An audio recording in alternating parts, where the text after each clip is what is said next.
Bonjour Claudine Legrost. Bonjour. Alors vous êtes responsable de circonscription auprès des archipels pour la DSFE, donc que vous représentez ce matin. La DSFE qui octroie chaque année des aides de première nécessité aux familles polynésiennes donc dans le besoin. L'an dernier, plus de 350 millions ont été consacrés donc par l'institution en faveur donc de ces aides de première nécessité. 350 millions, ce n'était pas l'enveloppe de départ en fait. Non, en fait, il y a une enveloppe globale de 2 milliards, effectivement, pour toutes les aides du FAS, qu'on appelle le Fonds d'action sociale du RST, avec différentes lignes budgétaires. Et effectivement, après, on est obligé de réajuster régulièrement. Donc, 350 millions, c'est un peu plus élevé que ce qui est prévu au départ, mais c'est un peu monté, voilà. Oui, on va avoir un peu les chiffres tout à l'heure. On parle de quel type d'aide ici ? Alors, en fait, ce sont les aides de première nécessité. Donc, ce sont les aides, il y a les aides alimentaires, les aides vestimentaires et les aides en produits d'hygiène et d'entretien. Donc ce sont les 3 principales aides qui sont octroyées par la DSFE. Oui, alors ces aides augmentent, on le voit d'année en année, depuis 2015 en tout cas. En 2018, l'an dernier, donc 7318 familles ont ainsi pu bénéficier de ces aides sur le territoire. Alors c'est 802 familles de plus que l'année précédente.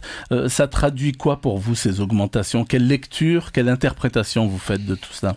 Alors après, je pense qu'il ne faut pas se leurrer. Il y a quand même un déficit au niveau social pour certaines familles. Ça devient compliqué. Après, il y a aussi une meilleure information. Je pense que les gens viennent plus facilement nous demander. Mais je pense que c'est un petit peu la conjugaison de plusieurs paramètres, tant au niveau de l'information qu'au niveau, effectivement, une baisse de l'activité, problème de chômage, etc.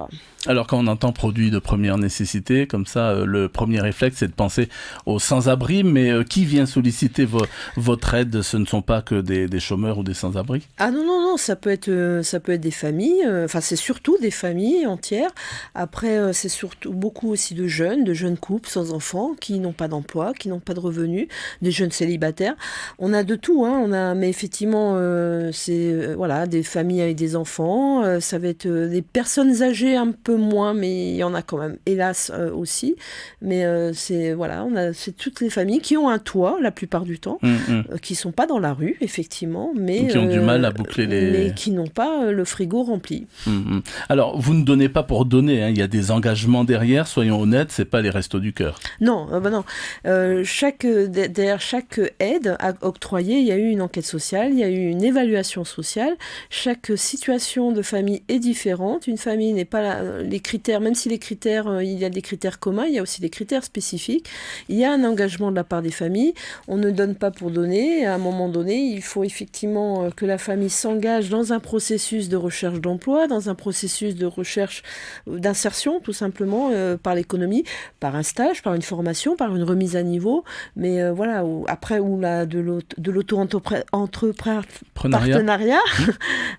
Si effectivement la personne veut monter un peu une micro-entreprise, si elle a des idées, on va l'accompagner aussi dans ce sens. On va en complément bien sûr de ce qui existe au niveau de la CCSM, etc.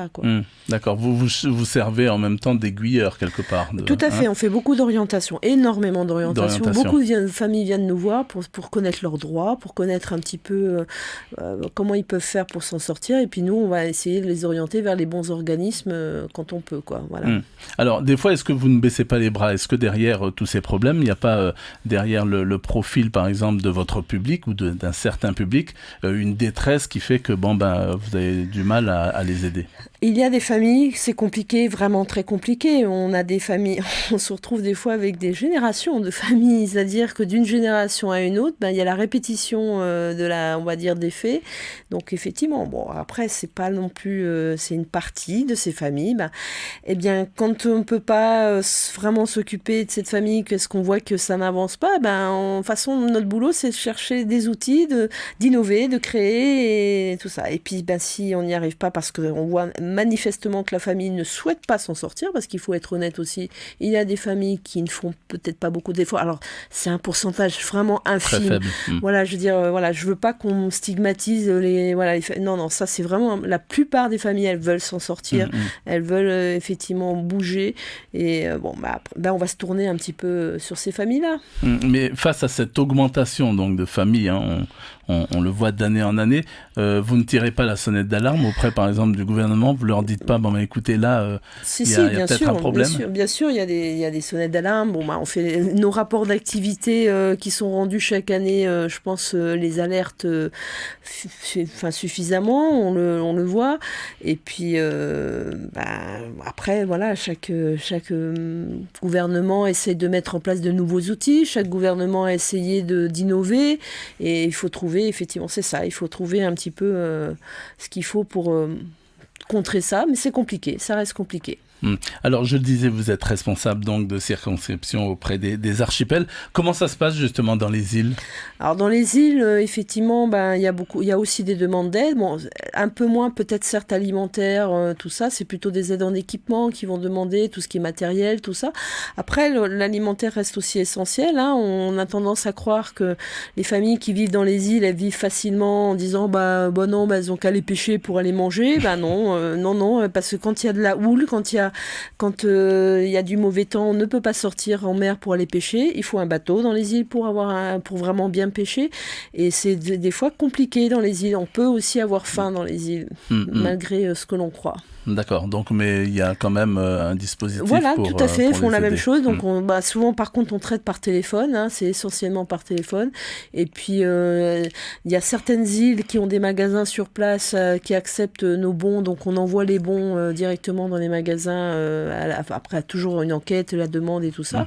Et puis sinon, il y a des personnes, des fois ils trouvent des relais sur Tahiti pour faire des courses et qui envoient après dans les îles. D'accord, j'aimerais que l'on revienne un instant sur le profil, donc on l'abordait un peu tout à l'heure, donc des personnes de votre public finalement. Est-ce qu'il est de plus en plus jeune d'année en année ou non, ça reste une moyenne d'âge constante ? Ça reste une moyenne d'âge constante. Bon, après, effectivement, on a quand même... alors, on a deux types un peu. On a vraiment les jeunes qui sortent de l'école, sortent de l'école comme ça, qui n'ont pas de diplôme, qui n'ont pas d'emploi. Donc, ça, c'est quand même une tranche d'âge qui est difficile à appréhender parce qu'ils ont... C'est difficile de s'insérer quand on n'a pas de diplôme. Il y a toute cette tranche d'âge, mais il y a aussi une tranche d'âge qui est compliquée, c'est ceux qui ont entre 40, 45 ans, 50, qui ont perdu un emploi et il est très très difficile pour eux de retrouver un emploi à cet âge-là aussi. Ou alors des gens qui n'ont jamais travaillé pendant des années. On va avoir des gens qui ont cumulé des CDD ou des intérims, des choses comme ça, et c'est très très difficile pour eux de trouver un emploi durable. Donc la tranche d'âge aussi, 40-50 ans, est compliquée. Après, on a beaucoup de jeunes. Je veux dire, les jeunes qui n'ont pas d'emploi, ils ont zéro revenu. Ceux qui n'ont pas d'enfants. On va dire que les familles qui ont des enfants, des fois, elles vont vivre un petit peu sur les allocations. Alors, souvent on dit oui, mais non, les allocations c'est pour les enfants, mais quand il y a rien à manger, ces allocations, oui, vont effectivement servir. Voilà. Donc j'enlève le préjugé aussi. Oui, les allocations servent à boire de l'alcool. C'est une petite partie. C'est pas. Oui, il y a des familles qui utilisent les allocations pour acheter de l'alcool, mais ce n'est pas la grande partie, c'est pas la majeure partie. Oui. Il y a beaucoup parce qu'on l'a vu, le public, ce ne sont pas des sans-abri, loin de là. Les gens n'ont pas honte de venir ? C'est compliqué, la première démarche est toujours compliquée, forcément. Ils ont peur d'être jugés, ils ont peur d'être... puisque, il y a souvent aussi l'image. Si je viens dire que j'ai des problèmes, ils vont regarder chez moi, ils vont voir que j'ai des enfants, et puis il y a la peur, et il y a le fantasme, on va me retirer mes enfants. Si je suis pas capable de nourrir mes enfants, donc ça veut dire que je suis pas capable de m'en occuper, donc on va venir retirer mes enfants. Non, on n'en est pas là, quoi. C'est là qu'il faut effectivement expliquer aux personnes, non, il ne faut pas avoir honte. C'est vrai, à un moment donné, on a un accident de la vie, on a un accident de parcours, ça peut arriver à tout le monde. Il y a des gens qui ont eu des emplois, qui ont des belles voitures, qui viennent nous voir parce que du jour au lendemain, ils n'ont plus d'emploi, ils n'ont plus rien. Et c'est compliqué. On ne retire pas les enfants parce qu'il n'y a pas à manger à la maison. Je voudrais faire passer ce message. Voilà. Alors, au milieu de tout cela, allez, une éclaircie, il y a quand même de belles histoires. Heureusement, sinon on arrêterait de faire ce boulot. Il y en a que vous retenez comme ça, par exemple moi, je vais retenir des jeunes qui ont réussi à monter leur micro-entreprise, qui ont réussi à monter un truc, qui ont réussi à s'insérer. Je vais retenir des familles qui ont... des femmes battues, par exemple, qu'on a sorties aussi, et qui de leur milieu violent, et qui ont réussi à monter leurs petites entreprises. Voilà, donc c'est toutes des belles histoires comme ça qu'on a. malheureusement. Eh bien, c'est par cette belle histoire, ces belles histoires en tous les cas que l'on terminera. Merci beaucoup Claudine Locrost. Merci à vous.